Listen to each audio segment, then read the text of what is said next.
Bonjour Radio Campus 66, on se retrouve avec le groupe Ghetto Studio. Nous avons Sylvain, Julio, Ludo et Cédric. On va commencer par Julio. Bonjour.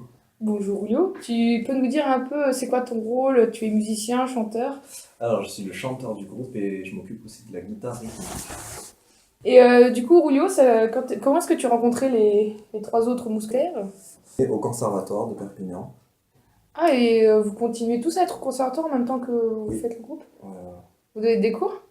Ah bah oui, quelques-uns. Bah merci, on va passer à un autre. Bah tiens, monsieur Rasta, autrement dit monsieur Ludo, vas-y. Bonjour. Bonjour Ludo. Alors, c'est quoi ton rôle dans le groupe toi aussi? Ah, moi je suis batteur. Et tu chantes un peu parfois? On commence à installer des chœurs, donc ouais, de temps Moi, en je chante temps. très bien. Cédric, présente-toi. Tu fais quoi dans le groupe? J'ai le rôle de la guitare mélodique. Parfois, je fais un peu de cocotte, un peu de contre-chant, des solos. Ah, donc tu chantes toi aussi. Vous chantez tous. Des contre-chants. Et voilà. Et sinon, moi, j'ai rejoint le groupe il y a un peu plus de 2 ans. T'es le dernier en fait, t'es le bébé. Non, en fait, je suis le Premier. après le Plus premier. ancien. Je suis le plus ancien après Rollo et Ludo. Il y a eu des mouvements dans le groupe Ouais. et maintenant c'est le plus vieux. C'est ça. Bah, on lui offre un déambulateur pour son anniversaire, on est tous d'accord? Ouais. Et je pense qu'on Le est... meilleur jour. Il nous manque maintenant Sylvain pour se Exact. présenter. Bonjour Sylvain. Alors, qu'est-ce que tu fais toi dans le groupe? Moi du coup je suis au clavier et au sax et du coup je chante aussi un peu vu que je fais les chœurs. D'ailleurs, qui c'est qui compose dans votre groupe? Deux généralement- possibilités. En général, c'est soit Ludo, soit moi. Vous les faites toutes en français, vos chansons, ou parfois un Non. peu en anglais? Non, on chante pas en anglais, à part les reprises. Mais sinon, c'est catalan et français. 50-50. Catalan ou occitan maintenant? C'est la Le première débat, fois qu'on on fait va la pas le blague. faire. Vous en êtes à combien de chansons à peu près? Moi, je dirais une douzaine. Et c'est laquelle qui vous a vraiment fait connaître, enfin je veux dire?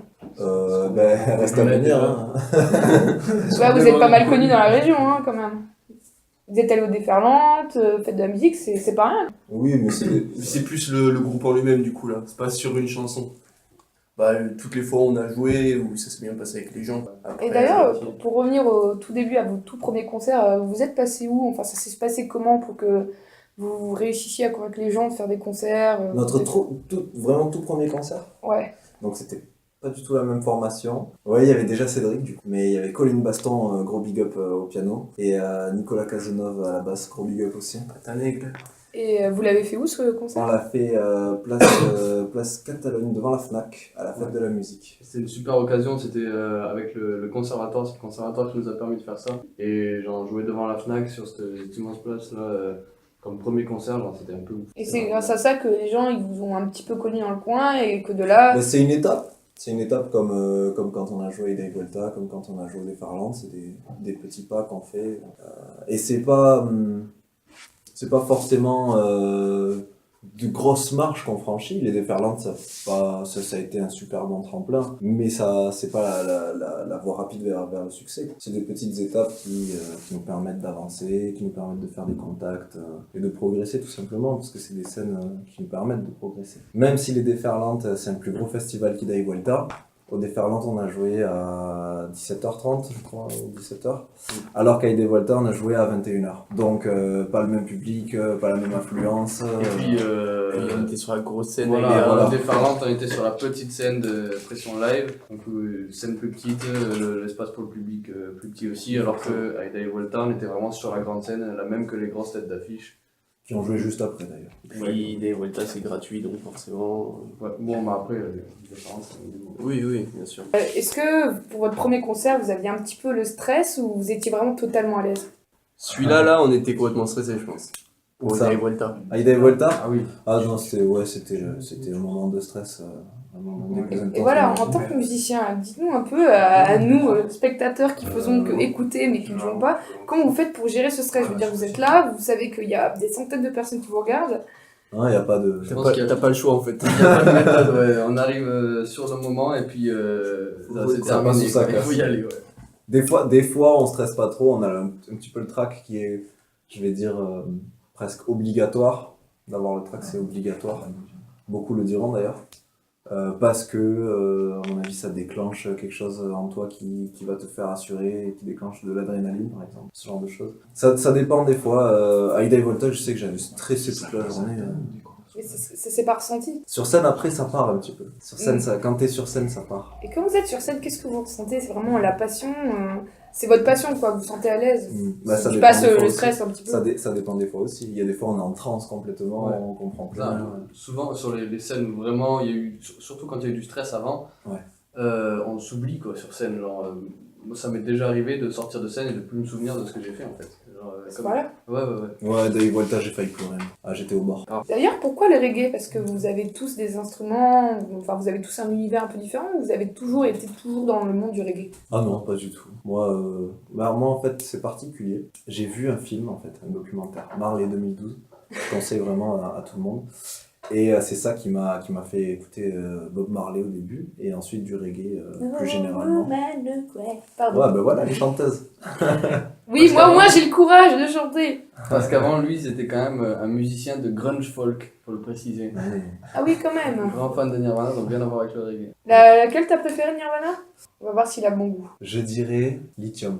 Bon, allez, ça va. Tu es sauvable. Sylvain, toi, tu étais aussi dans le registre reggae ou... Non, moi après, je suis passé par vraiment plein de styles différents, quoi. Mais non, à la base, j'étais pas forcément dans le reggae. Après, je pense que, comme tout le monde, j'écoutais un peu de reggae aussi, forcément, quand j'étais plus jeune, tout ça. Mais à la base, non, je viens pas forcément du reggae, je viens de plein de musiques différentes. Que ce soit même le jazz, tu vois, ou des trucs comme la funk.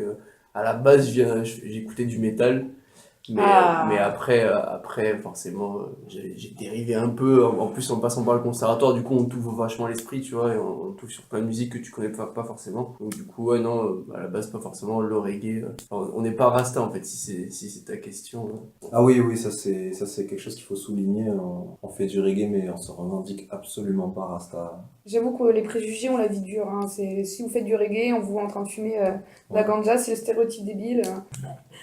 C'est quoi vos projets pour l'année? Je veux dire, vous avez encore combien? Vous avez plein de concerts Eh ben déjà là, pour parler dans le direct, je dirais, on est en résidence à la maison de l'étudiant, donc à l'UPVD. Donc ça débouche sur un concert mercredi soir, donc à 20h30. Le 19 octobre à 20h30, venez C'est nombreux ça. à la maison d'étudiants.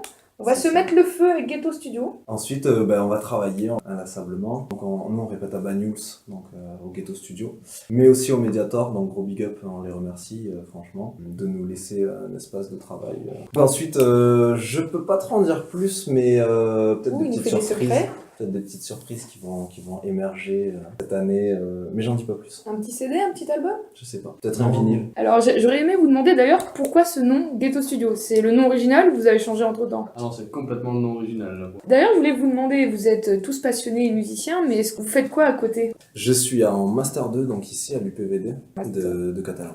Master 9 pour faire prof. Ah bah toi, tu vas avoir une double casquette, prof de langue et prof de musique. On verra bien. On verra bien. Et toi, Sylvain?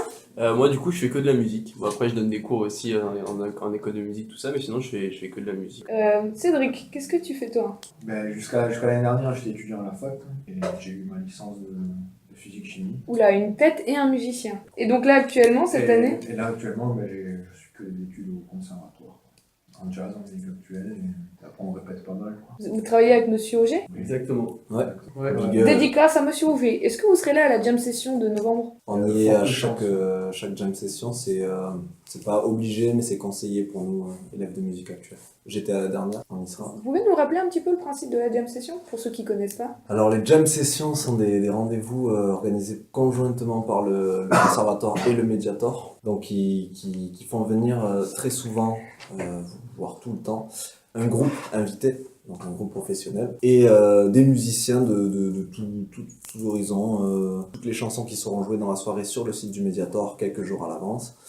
Comme ça, les gens peuvent préparer un peu les morceaux qu'ils veulent venir jouer. Et c'est ouvert au public complètement, très libre, et jam libre, Bah ça peut être intéressant pour les passionnés de musique. carrément. Une dernière question, vu que vous êtes vraiment tous passionnés, je sens que vous voulez tous faire carrière à 100% dans la musique. Vous vous voyez où dans 5 ans? En tant que groupe, hein. Tu veux dire si on reste réaliste ou si on parle de rêve? Non, les deux, en rêve et en réalité. Évidemment, genre on aimerait bien viser le plus possible, tu vois. Après, on est réaliste et je pas vraiment s'avancer, quoi. Si dans 5 ans, on arrive à s'exporter en dehors déjà du département et même de la région, ça serait cool. Est-ce que vous avez un dernier mot à ajouter pour finir Merci à vous, merci à l'UPVD de nous amener ici, c'est super cool. Puis à mercredi. Et donc on vous attend nombreux mercredi, ça va être chaud bouillant. C'est moi qui vous remercie parce que vous êtes vraiment de super invités.